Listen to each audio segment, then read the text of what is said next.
जमीयत उलमा इस्लाम की जानिब से मुस्तहिक अफराद में राशन तकसीम किया गया। इसी हवाले से मज़ीद जान लेते हैं फरहान यामीन से। जी फरहान, अपडेट कीजिएगा। जी, हमेशा की तरह इस साल फिर जमीयत उलमा इस्लाम ने करोड़ों रुपए के राशन और नकद रकम गरीब आवाम में तकसीम किए। ये राशन उन गरीब और बेरोज़गार अफराद में तकसीम किया गया जिनका चूल्हा महंगाई और नाकाम हुकूमती पॉलिसियों की वजह से बुझ चुका था।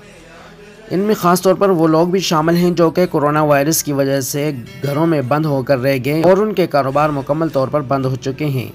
जहां मौजूदा संगीन और बदतरीन हालात में बाकी सियासी पार्टियां मुस्लिम लीग, पीपल्स पार्टी, PTI ने आवाम के दुख दर्द को न समझा और आवाम को तन्हा छोड़ दिया, वहीं पर जमीयत उलमा इस्लाम ने आवाम को गले लगा लिया और भरपूर इमदाद और रिलीफ से नवाजा जा रहा है, जिससे आवाम में जीने की नई उम्मीद और चेहरों पर मुस्कुराहटें देखने को मिल रही हैं।